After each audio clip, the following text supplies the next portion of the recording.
Кезеді күні өткен үлкен соғыс, Маманбай торғай бойын қылған қонас. Жайлауы елшектінің еділ жайып қараған Орынборға 130 болос. Маманды ұрыл елге қылған баға, Маманбай мал біткенге қылған тоба.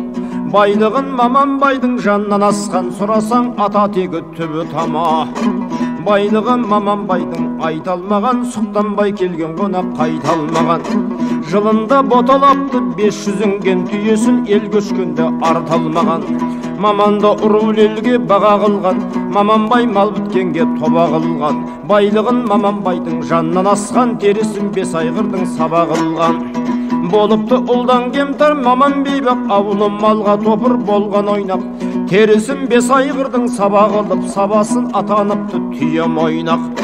Маманның келген кісі қымыз ішпек, аусына мұсылманның тәубе түспек. Терісін 5 айғырдың сабағы деп, сабасау атаныптау алтын біспек. Маманбай мал біткенге болыпты мас, жігіттер мына жалған қолда тұрмас.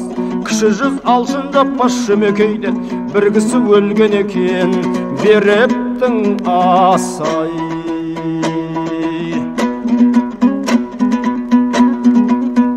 Маманға айуан малдың берді бағын, жараттым Маман батыр арғымағын. Бір тұтқа кіші жүзде бай еді деп, шөмекей Маманбайға айтты сауын. Сауынды тұтқал елде ептік айтты, былғайтын егескенде кектік айтты.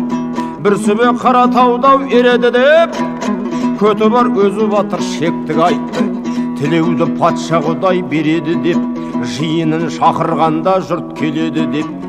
Екерді екі жақтан шақырады, артынан қалғандары ереді деп.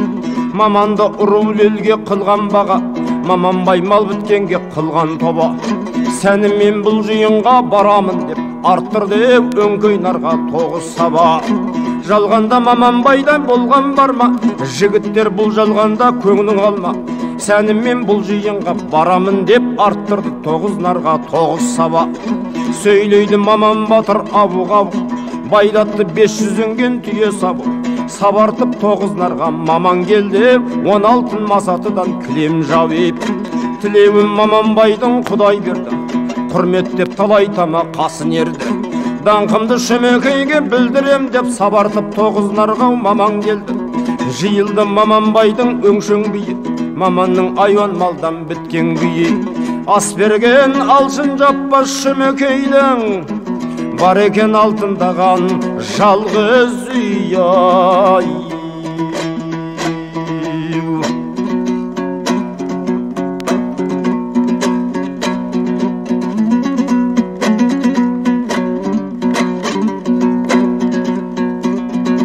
Маманға сөздің затын білгізеді, шектіні Қаратаудан келгізеді. Маманға лайықты осы орын деп, Маманды алтын дүйге кіргізеді.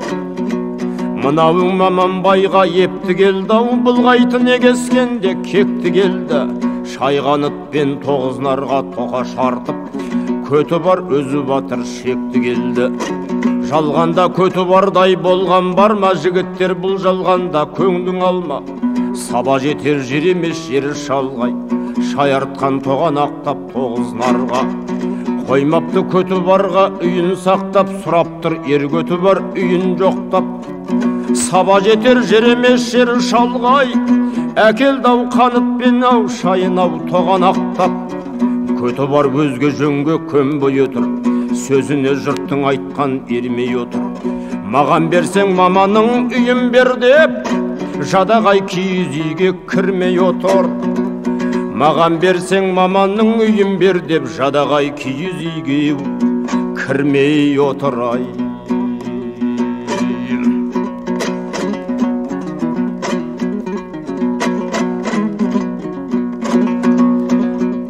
Мен саған жөн айтамын жөніменен, әзіл қылып айтпаймын шыныменен. Маған берсең Маманның үйін әпер, кіремін жолға қарап ізімменен. Даңқыңды сауын айтып білгізесің, шектіні Қаратаудан келгізесің. Өзіңді өзің сөктің бау мұңдар ақымақ, маманды неге үйге кіргізесің?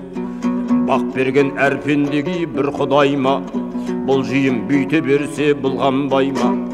Ас берген алшын жаппас шөмекейлер, жиылып бәрі келдай маман байғай.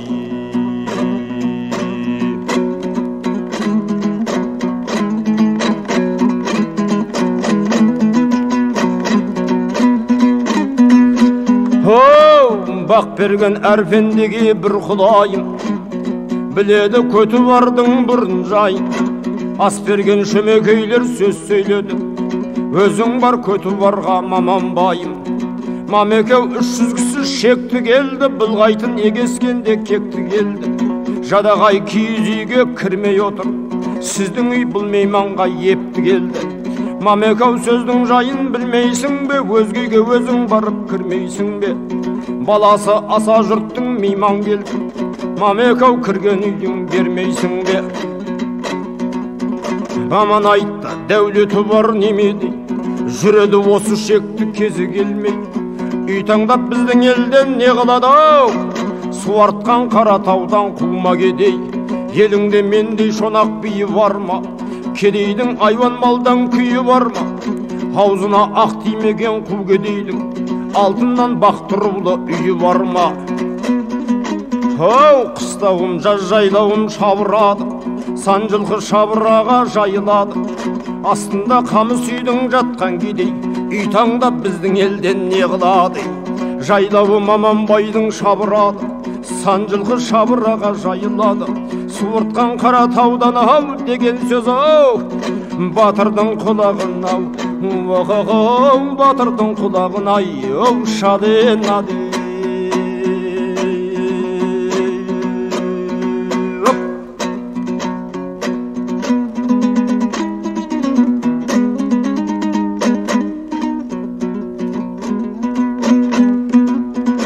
Бұл сөздің ау тұра алмады артын тектеп, маман бай сөз айтпады сірә ептеп.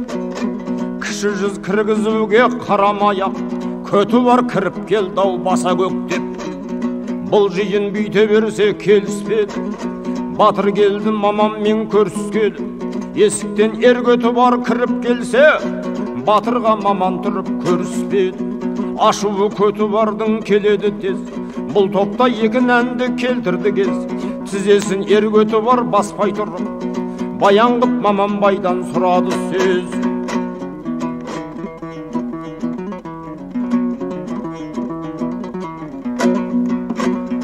Кім байдыр, кім жарлыдыр тәңір қаян, бар малың сені шағар болып шаян. Сыртымнан қатын жалап күңкіл қылмай, көзіме еркек болсаң қылшы баян. Маман бай еркек болсаң елің биле, жоқ бекен сендей қубас біздің елде. Сыртымнан қатын шалап күңкіл қылмай, көзіме еркек болсаң қайта сөйле. Маман бай топқа келер күнің бар ма? Ішінде қалың топтың бұлың бар ма? Бұл қылып шекті малын не қыласың? Мінгізген ашамайға ұлың бар ма? Ақақал ұлың бар ма?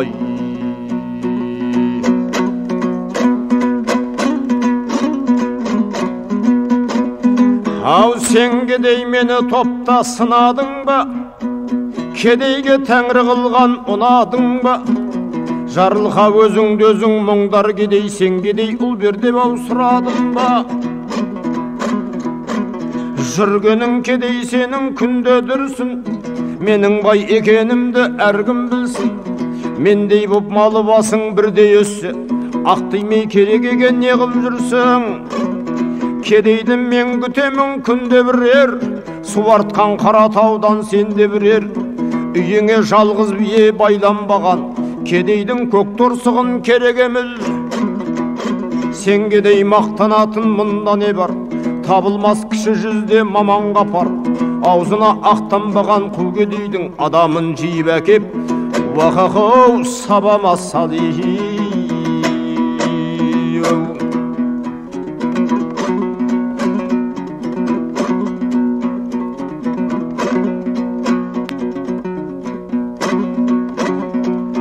Маманбай сөйлер сөзден жаңыласың, бұл топта малым бар деп не қыласың? Көптен айдап жүрген кімнің малы, бұл қылып шекті малын не қыласың? Көптен айдап жүрген менің малым, тоба қыл бұл сөзіңе маман шалым. Басыңда малың түгіл иең бар ма? Қыздарың Айман Шолпан менің жарым. Маманбай топқа келер күнің бар ма? Ішінде қалың топтың бұлың бар ма? Екі қыз Айман Шолпан менің жарым. Басыңда малың түгіл құның бар ма? Құның бар ма?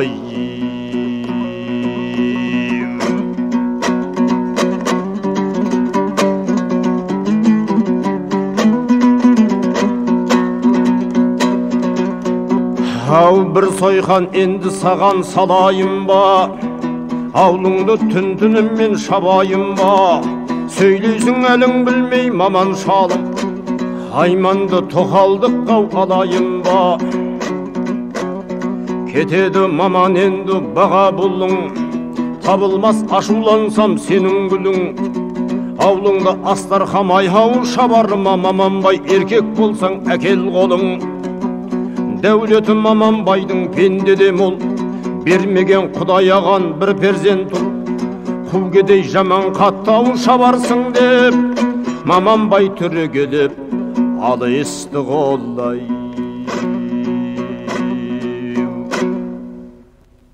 Сонда маманға қылышын суырып алып, Көтібардың айтқаны: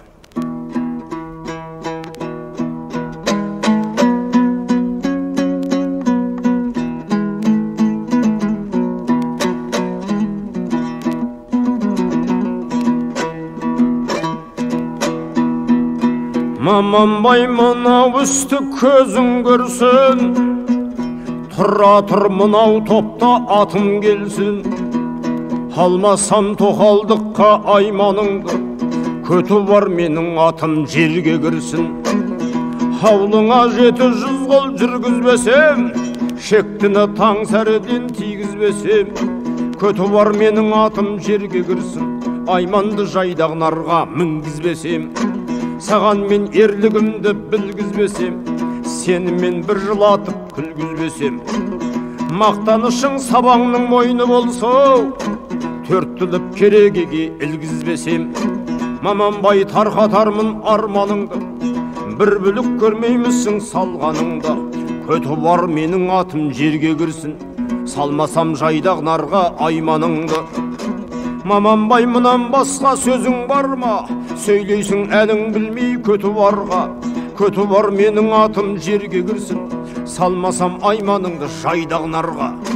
Қараңыз мына сөздің сарасына, көзі жетті елді шаппақ расына. Шайтан сөз топ ішінде неге керек? Арыстан түсе берді ау арасына.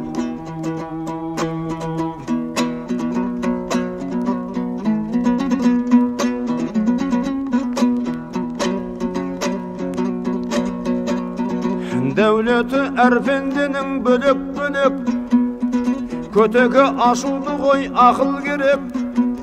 Қымыздың қызуына желік қылғын, шайтан сөз топ ішінде неге керек? Сөйлейді ер арыстан сөзді тосып, барады Көтібарда ашу қысып. Менмендік екі батыр тастаңыз деп, арыстан арасында қойды басып. Отырды ер Көтібар гүл-гүл жайнап, белдеуге бәйге күрең қойды байлап. Ас берген алшын жаппас шүмекейді, бәйгеге 300 атты шықты байлап.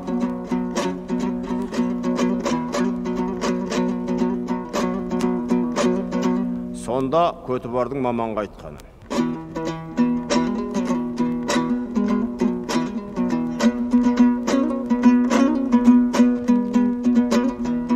Ат қосқан маман батыр қасыма кел, жүйрігін күрең аттың көзіңмен көр.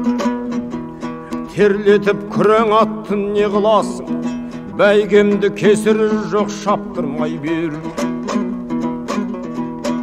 Сонда арыстан сөйлейді, сөйлегенде билейді. Атыңыз еркін болса жеке келер, келгенін аттың жеке әркім көрер. Қосып тұр маман батыр үш көк мойын, келерін кімнің аты Құдай білер. Ат қосқан шілде ыстық түскен тамыз, көті бар бұл шектіден туған нағыз. Бәйгеге 300 атты айдап еді, күреңі көті бардың келді жалғыз. 100 жамбы бәйге басын батыр алды, күрең ат топтан жеке кетіп қалды.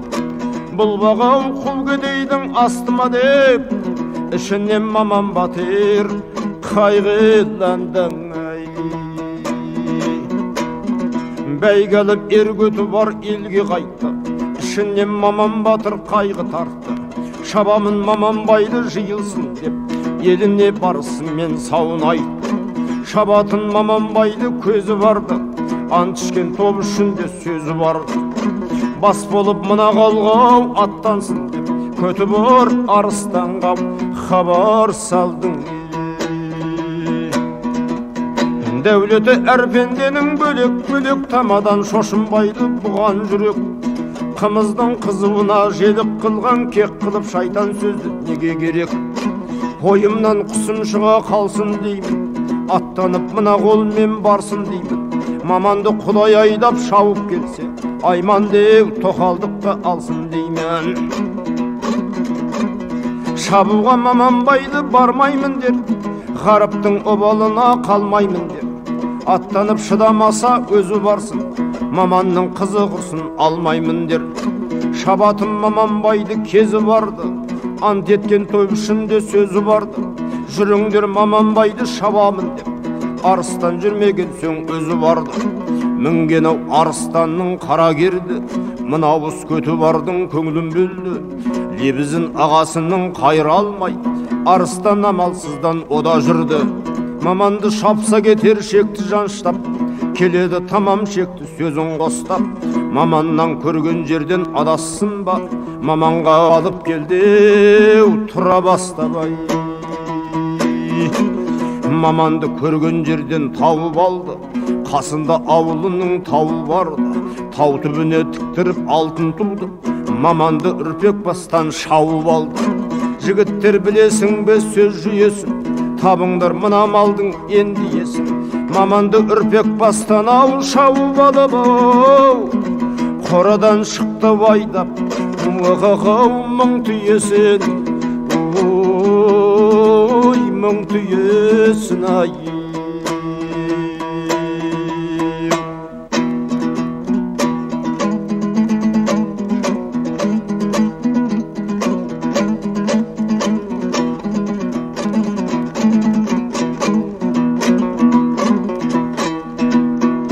Маманды үрпек бастан шауып алған, айдатып малдың бәрін жолға салған.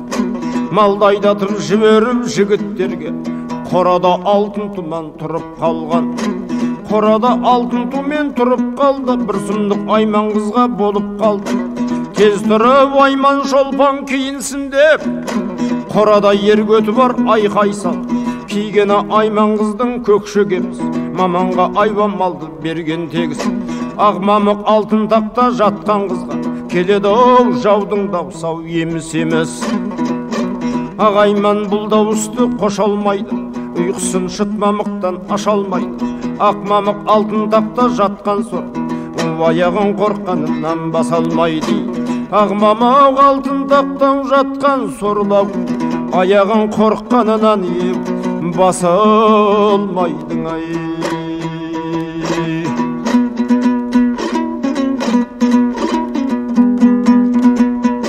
Әуелің батыр затын білсін дейді, әркімге біздің айтқан көнсін дейді.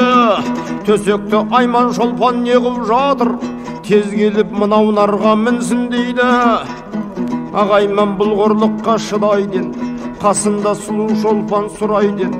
Құдай-ау жайдақ нарға салады деп, екі қыз қайғы тартып жылайден. Екеуін сүйреп шықты екі жігіт, қылады екі бақыр неденім. Жесірді қолға түскен аясын, қорқады кетеміз деп нарға мініп. тәуелді қылды құдай көті барға, ісіне құдай салған амал бар ма? Жоқтайтын Маманбайды күн болды деп, мінгізді теріс қаратып жайдақ нарға. Айманның ақ мамықтай білегі бар, майысқан жезғармақтай сүйегі бар. Мінгізіп жайдақ нарға жөнелген-ді, тіленген жаудың қыздың тілегі бар.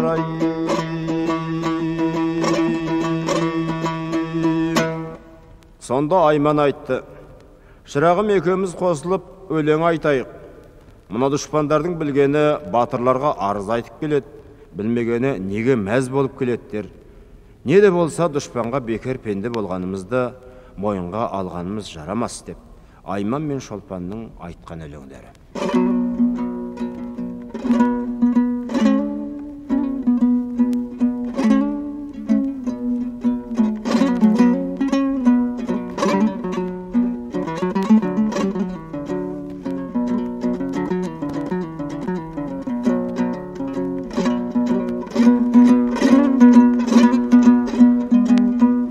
Маманбай әкем атым Айман, сұр жарға алтын тұмар мен жайлаған.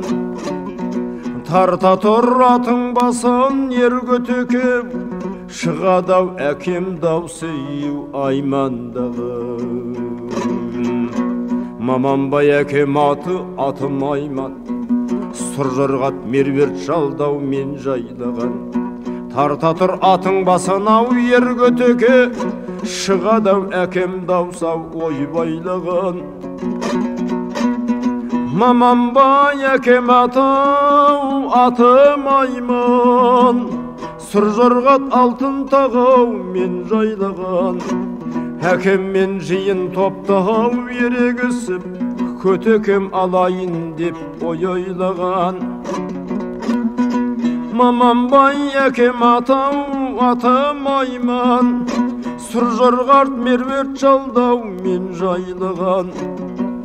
Етегін шай көйлектің дүрілдетіп, сорледім мың алабасын арбайлаған. Баймаман әкем атым Айман, сұр жырғат алтын таға мен жайлаған. Етегін жана тішік серпе тастап, середім сұр жырға мен тойдаған. Баймаман әкем атым Айман, сұр жырғат мерверт жалдау мен жайлаған.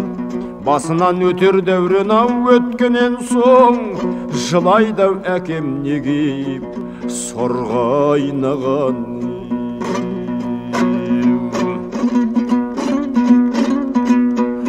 Айман өлең айтып арыз етті, көті бар ерегісіп сертке жетті. Зарланып Айман сорлау жыласа да, көті бар қайрылмастан алып кетті. Зарланып Айман сорлау жыласа да, көті бар қайрылмастан алып кетті.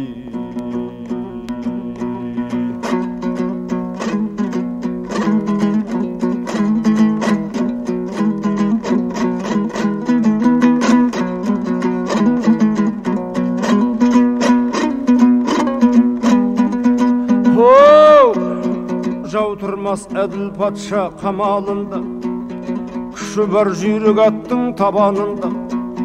Маманның Айман Шолпан екі қызы, көті бар арыстанның заманында. Жігіттер келді айдап алған малды, басқадан бір өзіңнен кеудім қалды. Алмасаң өз қасыңа ер көтек ау, көншал бар қисып найза мазамдалды. Көтек-ау атың шықты бейіліңнен, кез болды мұндай тұрмыс пейілімнен. Көтек-ау сөз жаңылыс естіледі, сіз атты мен түйелі кейінімнен. Қызыл тылау ырызамын сау жүрсеңіз, дүние екі айналып бір келсеңіз. Көтеке рахым қылып арзым тыңда, астыма денем сүйер ат берсеңіз. Жігіттер қарап қойшы қыз тұлғасын, тәуекел қақтыңыз сау көз жұмған соң. Тілегін қыздың айтқан екі қылмай, шайқалтып алып келді ау бір жорғасын. Не айтап не қойғанын біле алмаймын, қасқайып бұрынғыдай күле алмаймын. Тақымым тай күнінен үйренген ат, басқаны сұр жорғадан міне алмаймын. Жігіттер қарап қойшы қыз тұлғасын, тәуекел хақтың ісі көз жұмған соң, тілегін қыздың айтқан екі қылмай, шайқалтып алып келді ау сұр жорғасын. Сөзімді менің айтқан ау қабыл көрсін, ағайман арыз айтып көңіл тұнсын. Қу басым тірі болсам күн көрермін, бұл атты жарлық дейсе шолпан мінсін. Әр жерде қазал өлім дат келмейді, Құдайым ағайманға бақ бермейді. Шолпанға сұр жорғаны бергенен соң, айманға қалың шекті аю ат бермейді.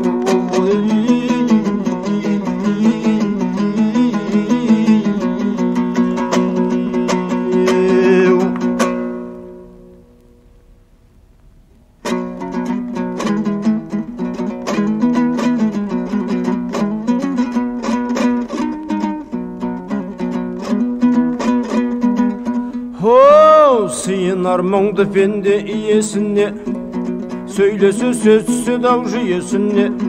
Ат бермей ағайманға қалың шекті, мінгелі тағы жүрді түйесіне. Ағайман қайғыменен ақырады, көті бар мұнда кел деп шақырады. Үстіне қызғызып өткен түйе, тағы да мінеді деп бақырады. Қосылса екі жақсы дос болады, жарасқан ақмаңдайға қас болады. Қу түйе ел жапқанға обалың деп, ағаймен қамшыменен басқырады. Жігіттер тірлікте өнер үйрен, бұзық сөз таба алмайсың әділ биден. Айманға қалың шекті ат бермеді, бір атты бірі жаяу жүре берген. Қаратал аулың қонған бұлағына, екерден жете алмадым сұрағыма. Обалың ел жапқанға деген сөзі, тиеді көті бардың құлағына. Зарланып айман сорлы жылайды екен, арыстан ашып жанау қарайды екен. Тәлімін арыстанның тартқанан соң, бір атты айман тағау сұрайды екен. Арыстан сөздің затын білгізеді, соңынан көпшектіне жүргізеді. Тілегін қыздың айтқан екі қылмай, шайқалтып бір жорғасын мінгізеді. Арыстан бұл сұлудың тілін алды, Құдайым көңіліне ақыл салды. Арыстан бір жорғасын бергенен соң, шайқалтып айман сұлу бай, мініп алдай, мініп алдай.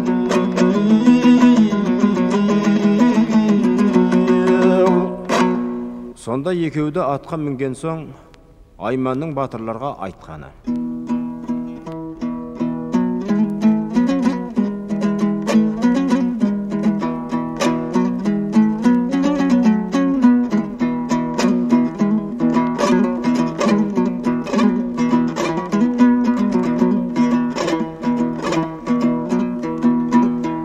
Мал менен басың бірдей дәулетіңіз, бітіпті ханға лайық сәулетіңіз. Біреуін екеуміздің қайтарыңыз, жоқ бекен бізде өскен перзентіңіз. Сөзіме менің айтқан ау көнемісіз, Құдайдан қаза жетсе өлемісіз. Маманның айман шолпан екі қызек, сұраймын бірімізді беремісіз. Әкемнің қыздан басқа ұлы жоқты, айманнан ештіңіз қызып кепті. Маманның айман шолпан екі қызек, сұраймын бірімізді берсең депті. Маманда айман шолпан сол екі қыз, көлдірі мал ішпеген ащы теңіз. Үндемей ергөті бар тұрып еді, шыдамай сонда арыстан айтты лебіз. Арыстан сөздің қалын тартсын дейді, арызын екі пақыр айтсын дейді. Үндемей ергөті бар қарап тұрсу, арыстан қыздың бірі қайтсын дейді.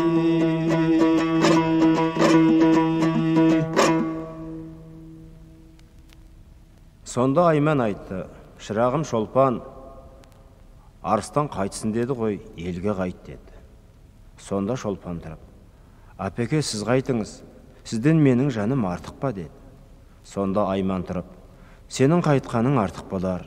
Егер сен қайтпай бұлармен бірге болсаң, бір күннен кейін отын алып, от жағып күң болып кетерсің.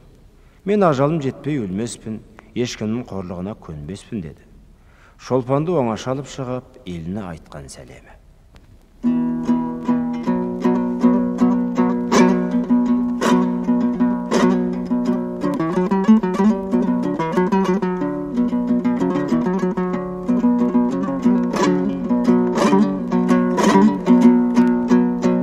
еліне сұлу Шолпан қайтпақ болды, сөзіне арыстанның көңілі толды. Еліне сұлу Шолпан қайтпақ болса, еліне Айман сәлем айтпақ болды.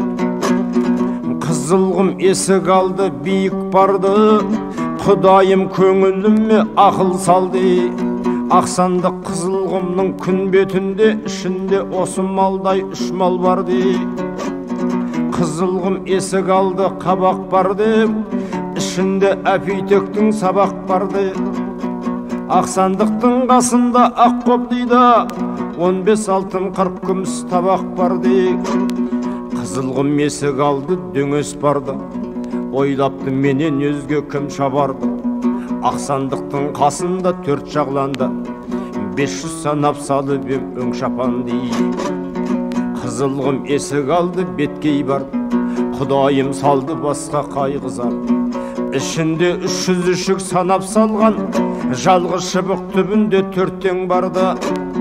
Жасымнан көріп едім салтанатты, осыны ойлап қорқап жаман қатты. Көті бар серт қып кетті деген күнау, аралға айдап тастап ем 500 атты.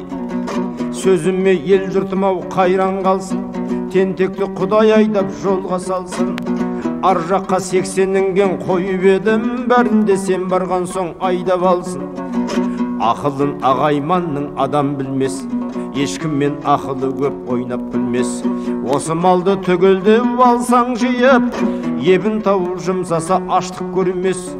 Мен кеттім қарып басып болып бенде, зарымды қабыл көрсе қадыр Алла. Айтыңыз 60 күнде уәде қылып, Әлібек мен десе келсін мұнда. Сөзімді менің айтқан білгізгейсің, уәде 60 күнге түйгізгейсің. Гауһар түйме жағланда ақ бешпент бар, үстіне келісім мен кигізгейсің. Айманның сұлу Шолпан тілін алар, Құдайым жақсы адамға ақыл салар. Тездікпен келген жерді ау көріспесең, ереді іші қатты, көңілі қалар. Айтыңыз бізден сәлем Әлібекке, немені айтып айтпай асыл текке. 2 айдың 60 күндей жүзі болар, тоқымын сонда салсын қайқын көкке. Тез жетсін ер Әлібек біздің баққа, немені айтып айтпай сер бойдаққа. 2 айдың 60 күнде жүзі болар, тоқымын сонда салсын кер жайдаққа. Айтыңыз бізден сәлем асыл затқа, хал мүшкіл жаздыруға қалам қатқа. 2 айдың 60 күнде жүзі болар, тоқымын сонда салсын қаралатқа. Атандым Айман сұлу барша жанға, мен бүгін есім кетіп қалдым таңға. 2 айдың 60 күнде жүзі болар, тоқымын сонда салсын серке санға. Айтыңыз біздің сәлем жезден сорға, қой айдап кетіп еді орынборға. Әлібек үйде болса берер меді, амал не маңдайдағы қалың сорға. Көңіліме ашық отты болды уайым, пенденің қадыр алда білер жайын. Ешкімге басым кеспей ау мен тимеспін, қазаны жеткізбесей бір Құдайым ай.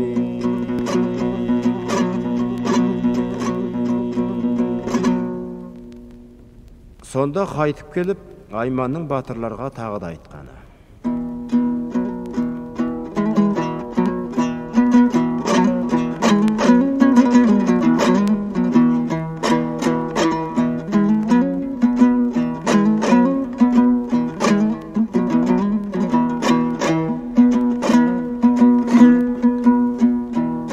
Үйімді ішуші едім шекер мен бал, көзіме көрінбеген осынша мал. Қатпаған қабырғасы ау жас бал еді, шолпанды адаспасын апарып сал. Тілеуін арыстанның құдай берді, көңілі кең ақылдай сондай ерді. Жауабын қыздың айтқан екі қылмай, қасына 15 жігіт қосып берді. Өңгей жас бұлай шығар бүлік салар, бәлеге шолпан бала сонда қалар. 15-і бұлай шығып төбелесіп, біреуі ақырында жеңіп алар. Айманның көңілі кең ақылдана, ішінде арыстанның болар сана. Тілегін қыздың айтқан екі қылмай, 15 жыл қосып берді тағы жаңа. Сенбеймін мұның адау ер арыстан, өңкей шал аузын шалып ақылтанған. Сыртынан біреу келіп алдайды деп, Арсекі бұл шалыңа көңілім күмән. Арыстан құрметтейлі ағайман, көңілім бұл шалымда дер күмән. Ықласыңмен тыңдасаң арызым, көзің ертіп салғайсың шолпан жанды. Арыстан сұлудың тілін алды, қасына 15 жігіт ертіп алды. Тілегін қыздың айтқан екі қылмай, шолпанды ер арыстан ертіп салды. Басына қызыл құмның шығып тұрды, қайғымен қарап көрді талай қырды. Бұл малды тірі болсам қайтарам деп, Арыстан уәде қылып қайта жүрді. Арыстан Маманбайға сәлем айтты, жұбатып қызға айтады барлық жайды. Бұл малдау көті барам ашуым басқанан соң, қайтарам деп шолпанмен амандасып кейін қайттың ай.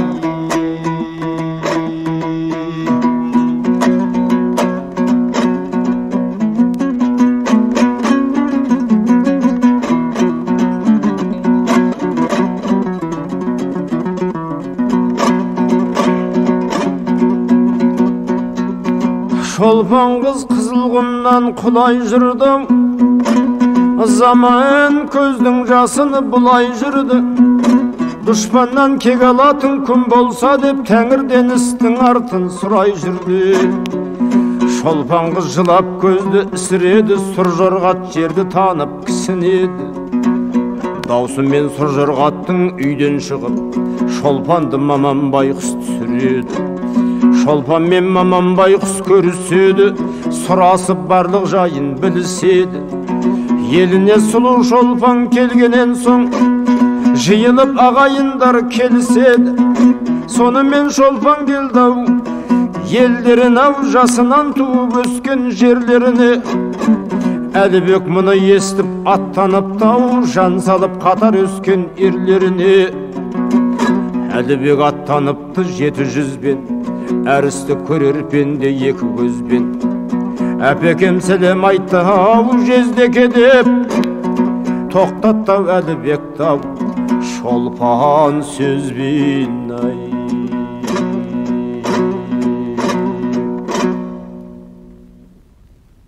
Сонда Шолпанның Әлібекке Айманның айтқан сәлем деп айтқаны.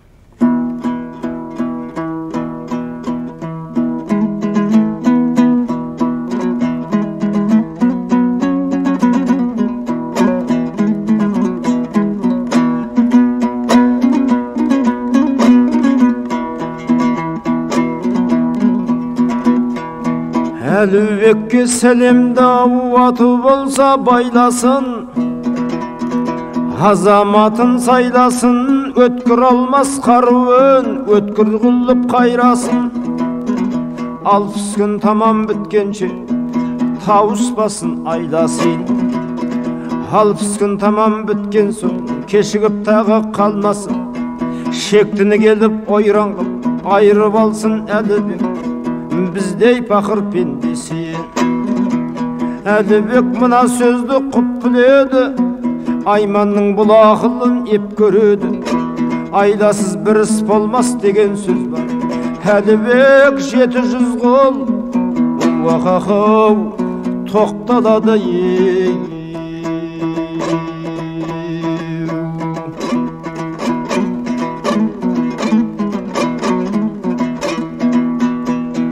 Жарандар көп тыңдаңыз бұл кеңесті, мұнан өзге әңгіме сөз емес. Көті бар арыстанмен ақылдас, елсізге шыққанан соң мал үлесті. Жаман жан жақсы сөзді біле алмайды, жақсы мен жаман ойнап күле алмайды. Тамам шекті малдарына бөліп алып, Айманға ешбір олжау шығармайды.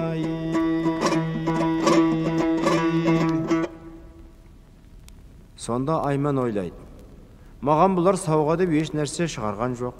Неде болса мені олжа деп отыр ғой. Мен де адамның баласымын ғой, деп батырлардан олжа сұрағаны.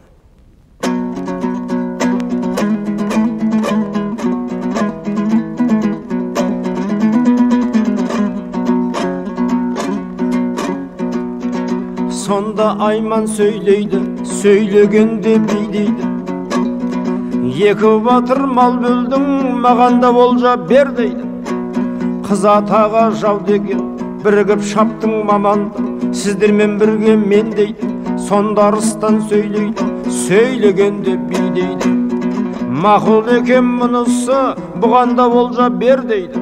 Айман сұлу сен дейді, ер арыстан мен дейді. Мал көреміз жүр дейді. Арыстандай батырға ер Айман барады, малға көзін салады, бөлек-бөлек түйеден жүзнарды таңдап алады.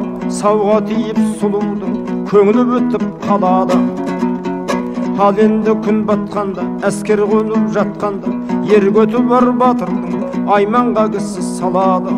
Айман сұлу сен дейді, ер көті бар мен дейді. Мен енді алдың олжа, маған да олжа бер дейді. Көті бар батыр болған тірі жаннан, Айман қыз бетін бастау ұялғандан. Құлақ сал осы сөзге ай жарандан, бір талай аяқ жаға кеңес болған. Сонда Айманның көті барға айтқаны: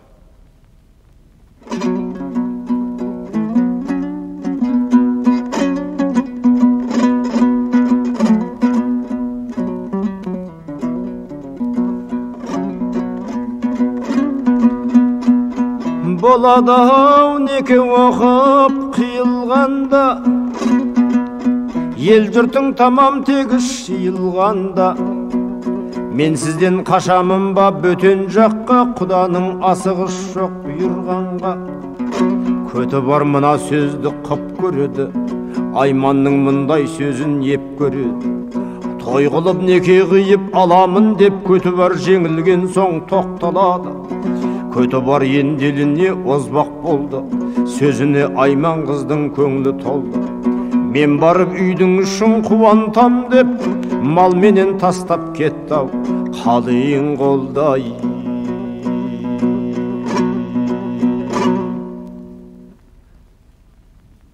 Сонда Айманның жігіттерден сұраған жауабы: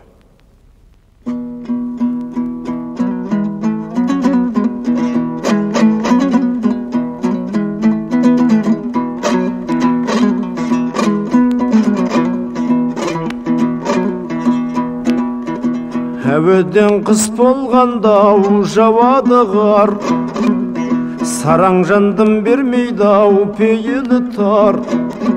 Жігіттер баян қылшау сұрағанда, көті бар арыстанның не шұлы бар.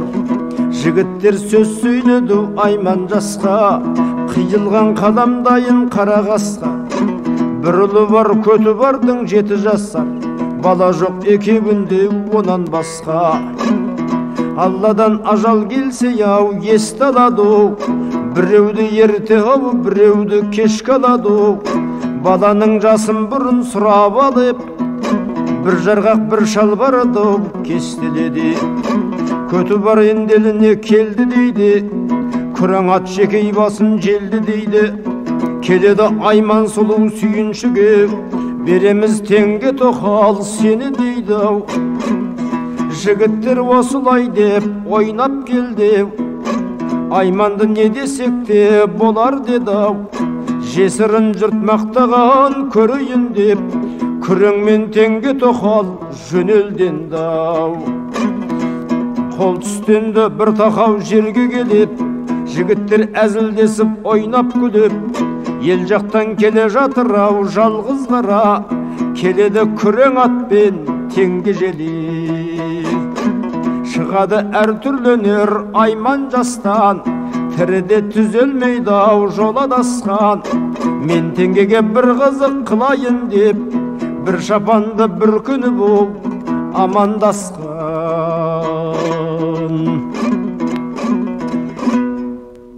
Сонда теңге аттан түсе қалып, әлгі күңі осы ма деп, өзі қандай неме деп басындағы шапанын жұлқылады. Сонда Айманның айтқан: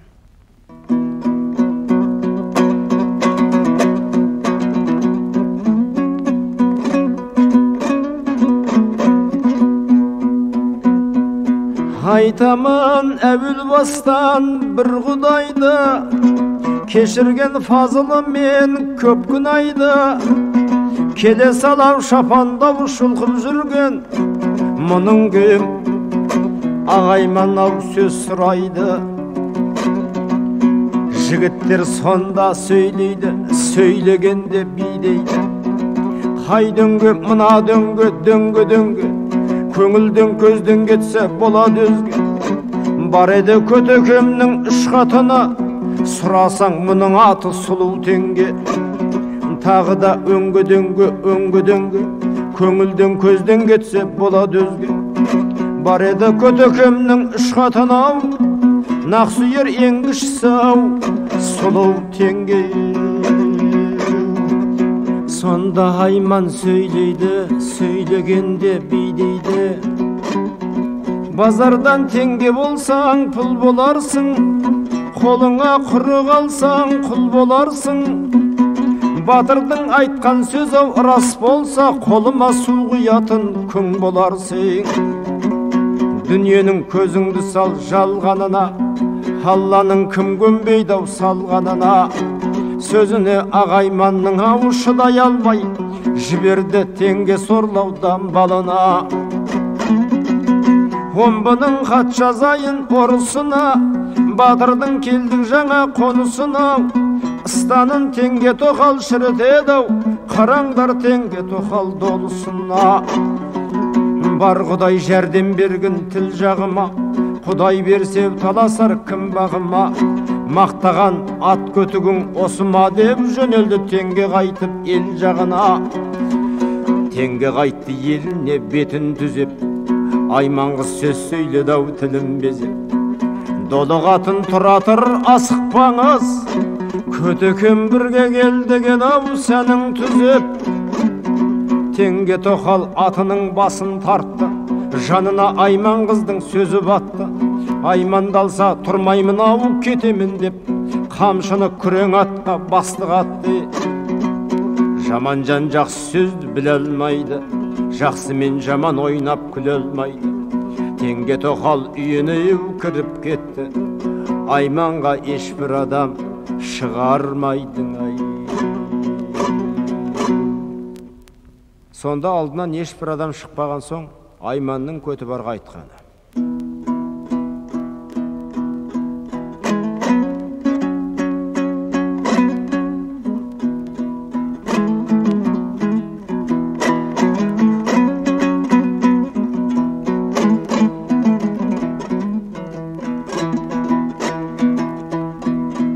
бұл елдің жақсы менен биі қайда, Айманның бұрынғыдай күйі қайда. Уәде біздер менен қылып елді, Батырдың бізге тіккен үйі қайда. Айман қыз сөз сөйледі ақылынан, кей адам бейнет тартар жақынынан. Үйінен Батыр неғып шықпай қалды, отырма Батыр қорқып қатынынан. Көтібардың Айман келді ауылына, шектінің артық туған сауырына. Алдынан ешбір адам шықпаған соң, Арыстанның жүріп кетті-ау ауылына. Арыстан сөздің затын білгізеді, артынан көпшектіні жүргізеді. Айманның кіретіғын орносы деп, Айманды бір жақсы үйге кіргізеді. құлақ сал мына сөзге даналар, Айман болар өлген деп аналар. Тысқа шығып Айман қыз қарап тұрса, көреді ойнап жүрген балалар.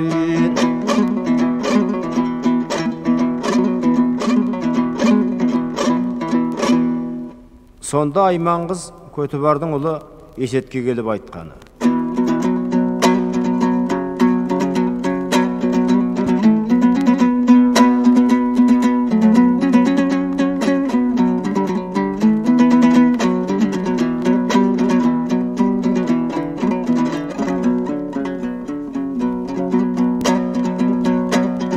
Жақсы адам топқа кірсе болар көсем, елің ау біз келіппіз аман есен. Есетжан айналайын мұнда келші, болғанда теңге шешең менде шешең.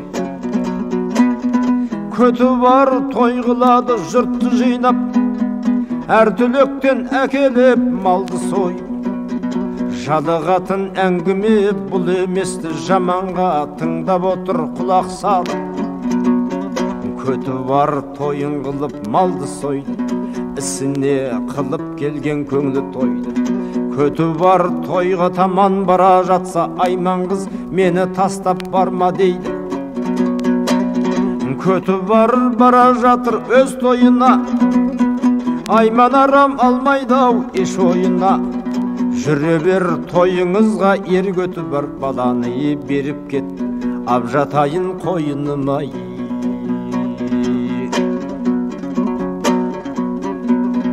Бала қалды Айманның қастарына, өлім берме жігіттің жастарына. Бала жалғыз қасында қалып еді, жарғақ шалбар кидірді үстеріне. Айманның әрбір түрлі айласы бар, секілді бойы көркем биік шынар. Бала жалғыз қасында қалып еді, балаға кигізеді жарғақ шалбар. Жарғақтың бала көрді жағалар, мұндай айда бармысын табалар. Тек сұрасам бермейді деді дағы, апекау айтшы деді бағалар. Саудам емес қарағым тек бергенім, сат дегенің сен мені жек көрген. Атекеңе бардағы байғазы де, алып келіп жүрмеңіз жек көрген. Әкең айтар ай балам байғазы деп келдің маған, билігін бұл шектінің бердім саған. Не болмаса тағымды берейіндер, мен бір жауап айтайын енді саған. Тағыңда билігіңді алмаймын деп, бермесең де бекерге қалмаймын де. Маған берсең Айманға 60 күнге неке қима, мұнан басқа тілекті алмаймын де. Бала келді Көтібар әкесіне, арыстан артық туған жәкесіне. Байғазы деп келген-ау Есет бала, Көтібар бұлғулықты білмесін бе. Қарасу есік алды жал деп айтты, жайлаған жал үстінде мал деп айтты. Тағымды да берейін билігімді, Айманымнан басқанау ал деп айтты. Атекау тағымды билігіңді тіпті алмаймын, тірі болсам өзімде құр қалмаймын. Тілегім 60 күнге Айманға неке қима, мұнан өзге нәрсеңді тіпті алмаймын. Ей балам, бір істі ойлап едім өзім, тіктейді өңменімнен айтқан сөзім. Өзге дүние сұрасаң бәрін бердім, Айманды көп сұрама қалар көңлің. Жылап келді арыстанға Есет бала, көңілінде арыстанның жоқтыр ала. Қайтардың ба шынымен қарағымды, деп айтты ер арыстан келе сала. Беріңіз бұл баланың қалаған, жалғыз осы Айман бау қараған. Баланың бір сағының садағасы, бұл бермесе ал менен қалаған. өкпесін көтер алмай бердім дейді. Құдайым не салса да көндім дейді. Айман маған жоқ екен ей арыстан, күдердеу айман қыздан үздім дейді. Бала кетті жүгіріп айман қызға, артында қарамайды бөтен сөзге. Тілеп алдым апек-ау 60 күнді, еш нәрсе алғаным жоқ мұнан өзге. Бәрекелді Есетжан келдің дейді, өмірің ұзақ болсын сенің дейді. Алдым деп келгеніңе сүйіншіге, мынау кәмшат кемердау бердім дейді. Айман қыз ұлықсатап қуанды бек, алдап жүр бәрісінде амалы көп. Есет-ау күні түні қасын алып, сұрайды-ау батырда не белгі бар деп. Есет айтты атамда еш белгі жоқ, жалғыз-ақ бәйгі күрең көңіліне тоқ. Жалғыз серік өзіне жалғыз аты, неде болса атында қасиет көп. Бастаған әрбір жолға Құдай дейді, шермендеу ешпендені қылма дейді. Қасиеті көп болса да жануардың, ең қасиет өнері қалай дейді. Құтырар бәйге күрең жау келгенде, қара жер шырайналар сау желгенде. Ел шетіне жау келсау тыншымайды, бір белгісі сол еді. Мен білгенде, мен білгенде.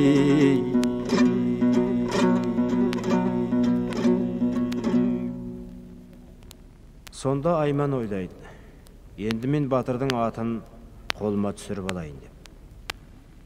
Бір күні жылқы суға келгенде, батыр жылқыға бара жатыр еді. Алдынан Айман қол қусырып арыз қылды. Сонда батыр, не тілейсің деді. Айман айтты, мен ақымақ болған екем. Бұл 2 ай қыз болып еліңде тұрсам, сонан соң батырға тисем деп ойлағам. Күң дегеннен құтылам ба деген едім. Оның бекершілік екен. Әйелдігім ақылымның қысқалық екен. Енді ермегім жоқ. Менде бір байы бар қатын сияқты отыратын қылыңыз дейді. Сонда батыр айтты, енді не ермек қыласың? Айман айтты, мен сіздің ініңізде не қарындасыңыздай болып тұрамын ғой. Атыңызды сауыт сайманыңызбен маған беріңіз. Мен ермек қылып, байы бар қатынға ұқсап бағып отырайын. Көті бар батыр емес пе? Қауіпсіз ат сайманын Айманға берді.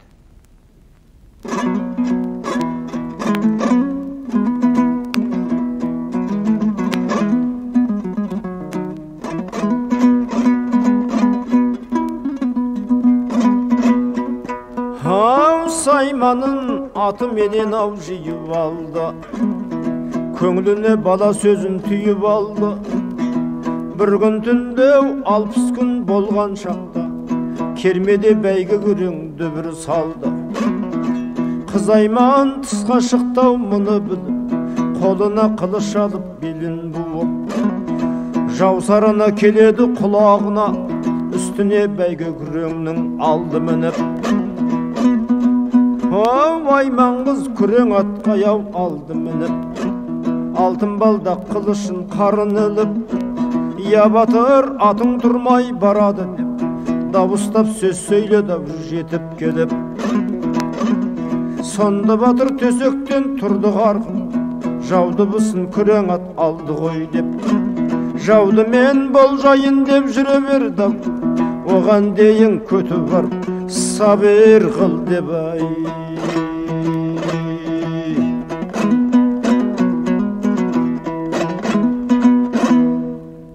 Сонда көті бар айтты, әй Айман, обал қылдың ғой, елге жау араласпай баратығын едім дейді. Сонда Айман айтты, аулыңа жау тимей аман тұрғанда ат жарағыңды өзіңе беремін, бұған уәде болсын деп жүре берді.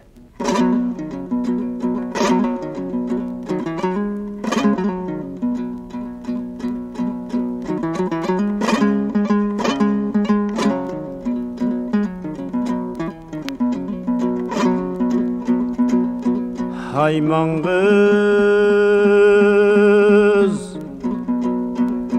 жауға қарай салдау дейді қолына жау жарағын алды дейді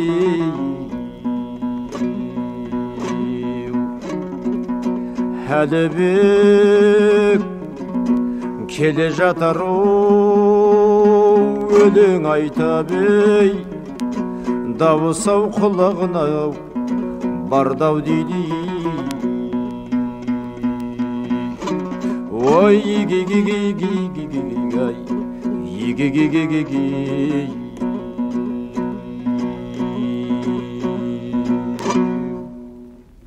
сонда Әлібектің айтып келе жатқан өлеңі.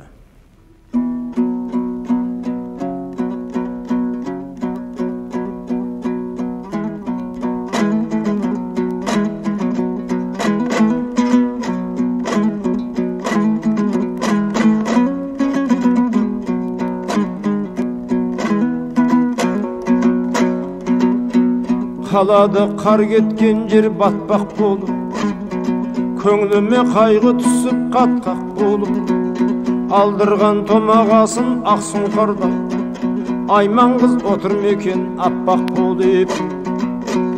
Ағайман ойлай мекен Әлібекті, қылмайды кімдер өз асыл текті.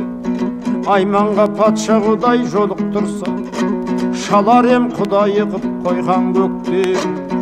Ағайман ойлай мекен біз бейбақты, кімдер әуес қылмайды қыз бейбақты. Айманға аман есен жолықтырса, шалар ем құдайы қып кер жайдақ деу. Ағайман әлді қандай ақыл тапты, көңілімді 60 күнге жабырқатты. Айманға аман есен жолықтырса, шалар ем құдайы қып қаралат деу. Әні саң қойған көктің қыз қаратай, кей адам сөз сөйледі олай бұлай. Шалар ем құдайы қып серке санды, айманға жолықтырса патша құдай. Айман қыз мына қолға келіп қалды, әскердің көптігіне қайран қалды. Жолыққан түн ішінде айман қызға Әлібек жата демді, ол найза салды.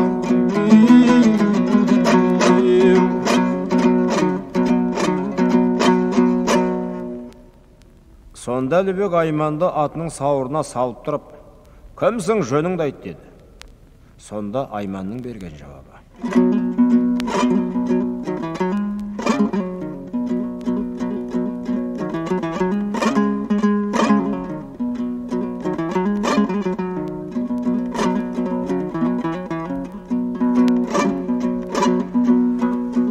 дүние біліп едемеу жалғаныңда еу, сұм жалған білмеймісің қалғаныңды дарадоу тәнімізге еу найзаңды тарты. Әлібек танымадың Айманыңды,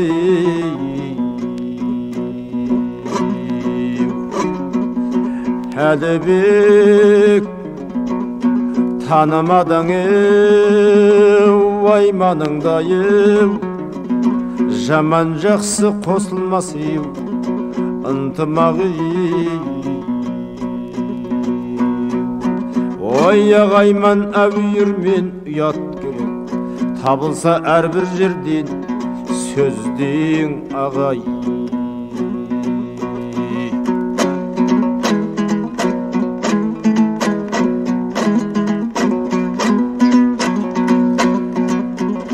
Түсібен қорғау қасқыр аузына, өзін адал бізге рам болдың дағы.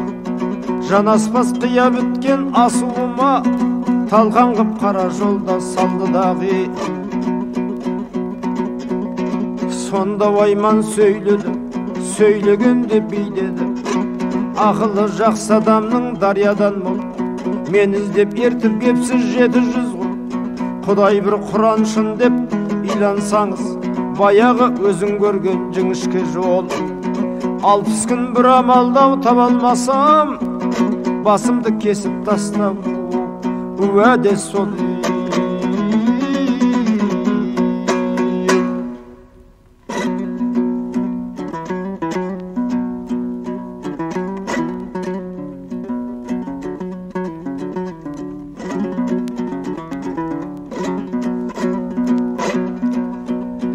Екеуі амандасып көріседі, сұрасып барлық жайын-ау біліседі. Екеуі амандасып тұрғанында кейінгі көп әскері келіседі. Сонда Әлібек сөйлейді, сөйлегенде билейді. Туыңды көтер жігіттер, тиелік жауға жүр дейді. Жәрдем болған жерлерге бір жаратқан Алласын. Қисық жүрген шектіні медеткер болса пірлерім. Түзетіп жолға салмасам, 20 қызды бір нарға мінгестіріп шектіден кегіңді сөйтіп алмасам. Жәрдем болса бабамыз, қабыл болсын тобамыз. Туыңды көтер жігіттер, шектіні қазір шабамыз. Бұзық жүрген ел болсаң, басайын сенің деміңді.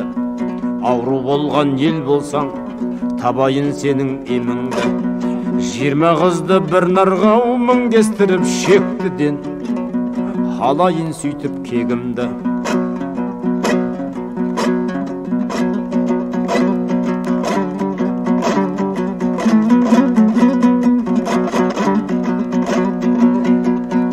Ей Әлібек, Әлібек, асып туған атадан, алтынды сүйек асыл тек тыңдасаңыз, сөзімді тілеймін сізден бір тілек. Көті бардың бесабыл ертең сәске болғанша сұраймын шаппай берші деп. Ала тұр жиып өзгесін осы жерде шекті көп. Уәде қылып келіп ем, көті бар сынды батырмен, сұрады деп қылма кек. Уәде қылып келіп ем, көті бар сынды батырмен, сұрады деп қылма кек. Әлібек тілегіңді алғын дейді, тезірек көті барға барғын дейді. Арманда болып қалар ау ер көті бар, тез атын жау жарағын бергін дейді. Ер қанату ат болар қару жарақ, қанатымен қуаты. Жігіттер біраз аял қылғын, жігіттер біраз аял қылғын дейдің ай.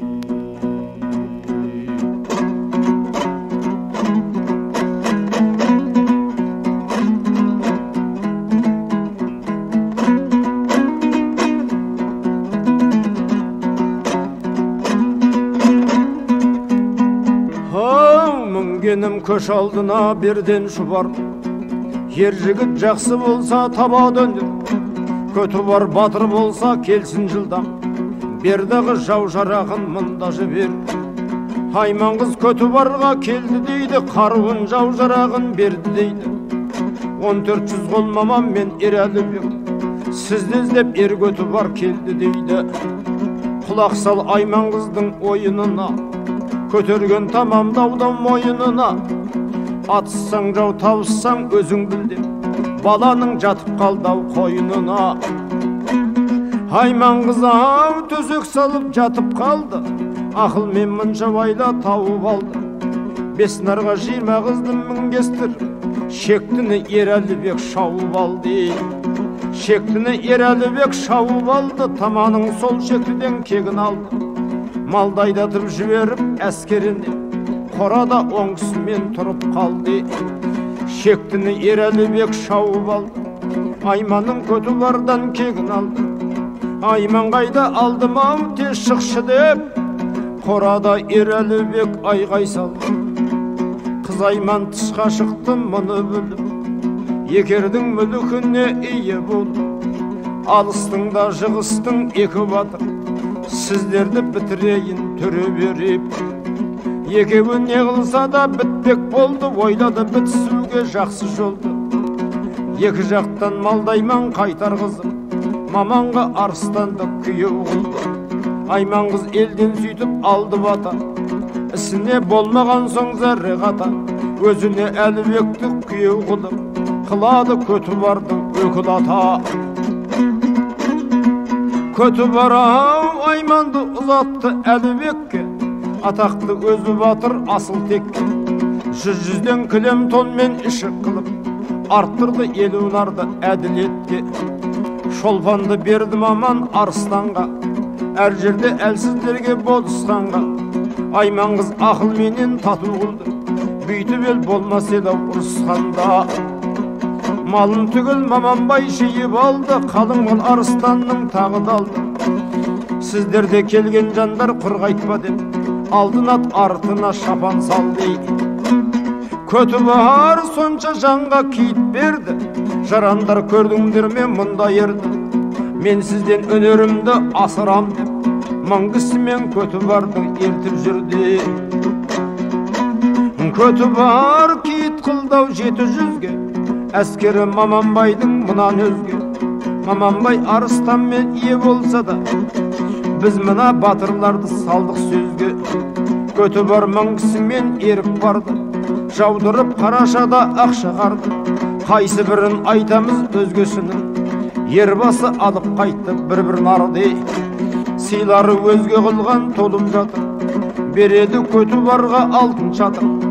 Қызықтары асыл тас қою алтын, ел кеңесті асты деп мына батыр. 15 нарға шатырдың өзін артты, босайдады қасына 300 атты. 5000 ғана жамбылық жалан шатыр, бәрінде берген сыйдың алып қайтты. Бұларға болды қайран көбелдер, сынбаған бір адамнан еш белдер. Осындай зияпаттап бірін бірі қалмады тірліктен көңілдер.